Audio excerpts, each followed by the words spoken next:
questions have you gotten? I mean, it's like someone wants to maybe not know your story, like, okay, why's the punter here? Have you had a lot of that so far? Yeah, that's typically been the question for most people, and just kind of how I got here in general. And how have you answered it? It's pretty much obviously how I got to Carolina has been going to the specialist camp and such, but then kind of coming here specifically has been, I've been playing for 3 years, went through both staffs. I've seen the good and not good, so I kind of know what to do. And fortunately, I've been able to be a leader in most ways and help out the young guys and give them insight. That just kind of contributed to me being picked. I know it's a popular question, man. Could you go down some of your passes and your touchdowns, 2-pointers? Which one did you throw to Tonka? The Vanderbilt fake field goal. Was that a TD? No, unfortunately. Did you win the game? We did, yeah.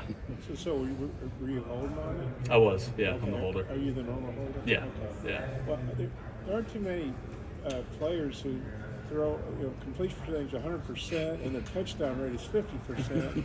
That's pretty good, huh? I assume teams must scout you for that now, but did you feel like you had some more passes and TDs in you? Definitely have a lot more in me, hopefully. But it just depends on the look, especially now teams are going to be looking for it. They're going to be expecting it. So, and that's good. We're keeping them on their toes, but hopefully we can come up with something unique. Did you play quarterback in high school? I did, yes, sir. Okay. Yeah. It seemed like Notre Dame was kind of expecting that too, and then it still worked with Hunter. And I thought, how did that? I mean, was that just another wrinkle that Pete threw in there for that one? Yeah, I mean, like I've said, Hunter was the third read, Mitch was second, Tonka was first, and so once they had him covered up, it was originally if Hunter and Mitch were both covered, it was just throw a jump ball and hopefully the kicker or long snapper will make a play on a defensive back. But luckily they both double teamed Mitch and Hunter was wide open. Did you get a chance to? Yeah, so my first 3 years I played quarterback. And not many. I think I had about 13 total. Yeah. But I'll take it. Yeah, for sure. Yeah, definitely. So you didn't get a chance to get looked at at quarterback. It was you were on the punter path. Yeah, I specifically quarterback trained up until probably my freshman year in high school, and then realized that wasn't going to be my path to college in the future. And punting had kind of been picking up right around then, so I just stuck with that. Until they hear you speak, does anyone ask if you're from Australia, that kind of thing, or England? Where what was your favorite Premier League team, that kind of thing? I've gotten that a few times, definitely. Yeah, for sure. Do you have a favorite team, Premier League? Not a big soccer fan.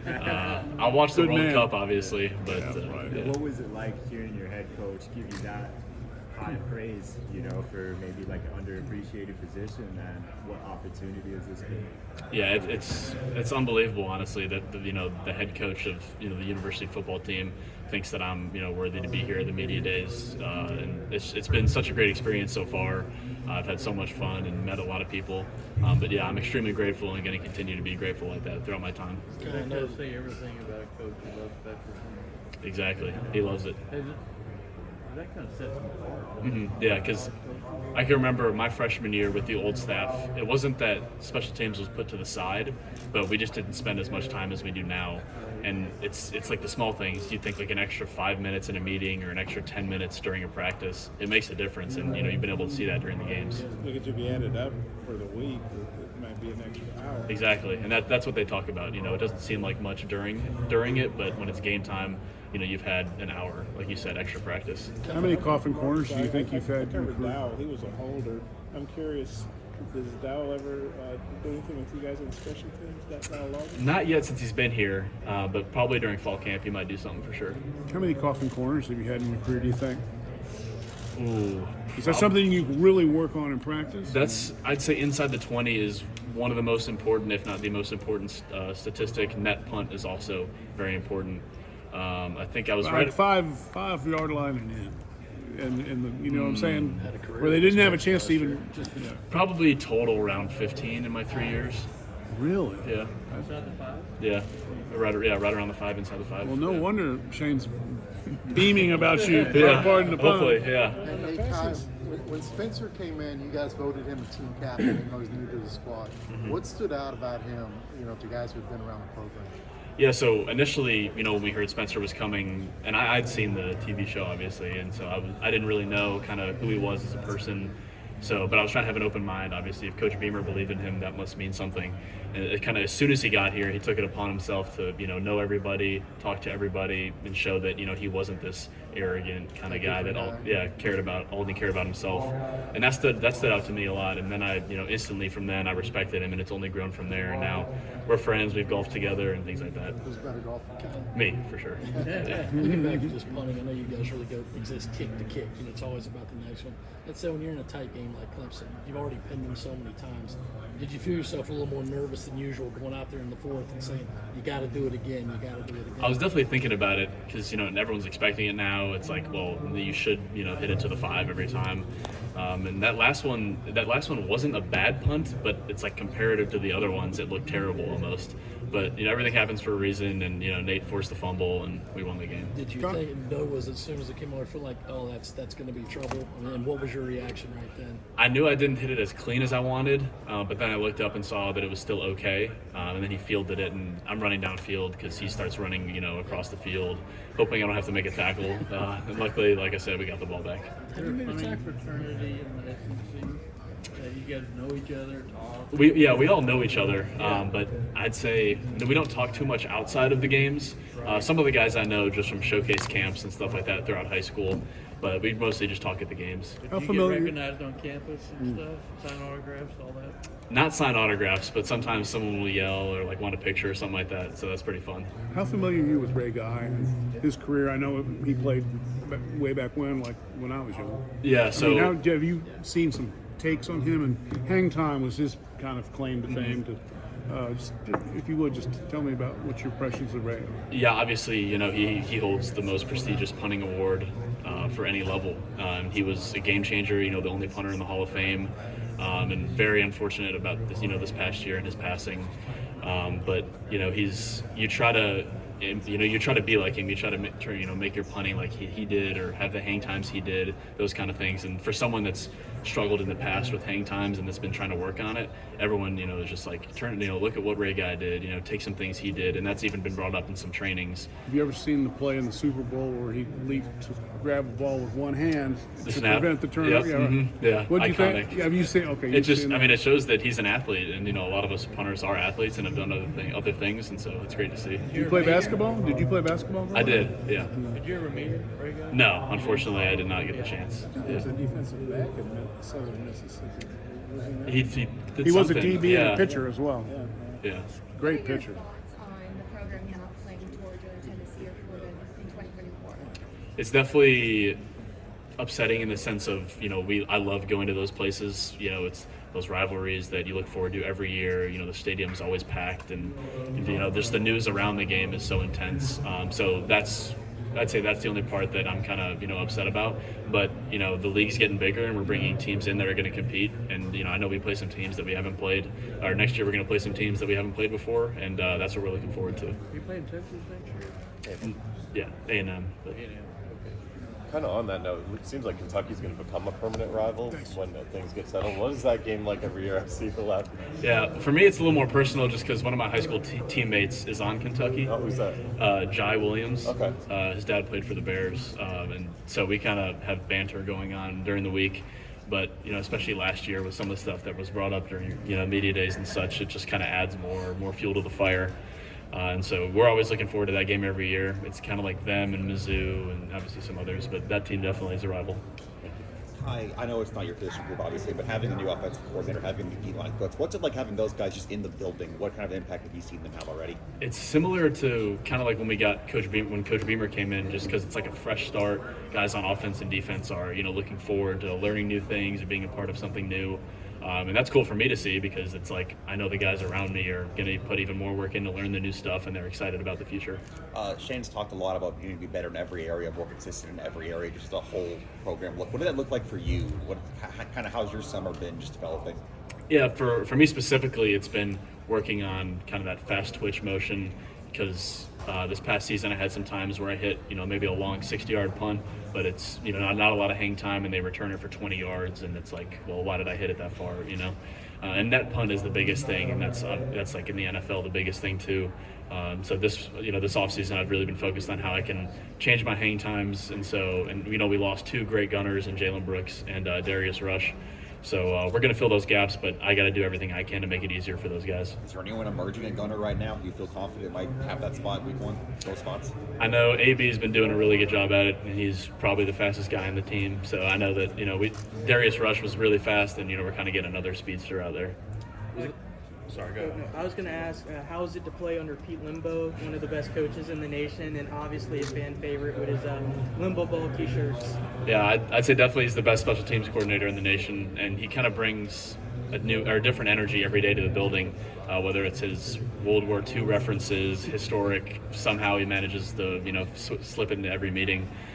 But he loves being there, and I think that's what means the most to me, at least for him. And all the guys are trying to get in his office and be on special teams, which hadn't happened before. So that's credit to him. One more thing for you: over under 5 touchdowns this year. I'll hammer the over for personal reasons. Appreciate it, guys. It seems like you and the other guys on special teams are really close and stuff with Lembo and all that. Can you just kind of speak to that and y'all's, connection that you've built? Yeah, so we all went out to dinner, I think last week it was, and he tries to do little things like that, and I know we're planning to go and play mini golf soon. So it's just little things like that maybe you wouldn't think matter, but it just gets us around him and his family also, so we all have a great relationship. And it makes him more personable, so it's not like the only time you're talking to him is in a coaching sense. You can kind of see him where he's like a dad almost, and just trying to, be that funny guy. Yeah. What does it just say about him and the person that he is, and what has he meant to you since the day he arrived in South Carolina? Yeah, he's arguably been, the most impactful person from a football standpoint that I've had in my life. And when he first got here, it took some getting used to kind of how he was and the ways the things he was trying to bring in and change. But ever since that first little time he was here, I've loved him ever since, and I can't wait to see him the next time. Kai, like you kind of say the World War II stuff and everything, he's kind of a Renaissance man with interests and wide ranging. What are some of the most interesting conversations you've ever had with him? That's a good question. He'll bring up a lot of times during our meetings we have slideshows, and he's trying to make a point like be strong and courageous, and he'll be like, be strong, have the mindset of the troops at Normandy or something like that, or like don't throw your hands up like the French army or something like that. Surrender. It's all it's all fun stuff. Obviously, you're not poking at anybody, but it's like things like that keep it lighthearted and fun.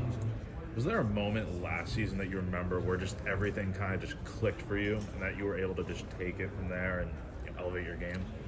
Yeah. So after the bye week, we had the Texas A&M game, and I got back, and this kind of started a new superstition for me. And I played a round of golf the day before we left for the hotel, or the morning of sometimes, depending on when we leave. But it's kind of just like hitting golf balls before the game. And then I punted good and we won the game. So I was like, okay, let me keep doing it. And obviously we didn't win every game after that, but it was like I was performing better than I had ever had before. And so, I kept doing that. And then the Clemson game was, just unbelievable, and felt like I had full control of what I was doing. And, a lot of that was good breaks, but it was still crazy. Yeah, and then where do you fall in line in terms of best golfer on the team? And then also I see, you're rocking the pink tie. I love the outfit. Oh, yeah. Thank you. Who has the best style on the team? Yeah, I would say the best golfer is probably one of our kickers, Alex Herrera. But I'm definitely giving him a run for his money. I mean, I practice almost every day like football, so hopefully I can keep getting better. Fashion, though, and style, it depends, because, you look at kind of more like laid-back style where it's not all like poppy and flashy, and, guys like Tonka or Nick Imanwari are good at that. But Xavier Leggett, and I know Spencer's got probably some crazy outfits. But they have good style too, and they always pull something new for game day. Yeah. Speaking of golf, is there any lesson or anything that you can kind of take away from that to apply to your game with football?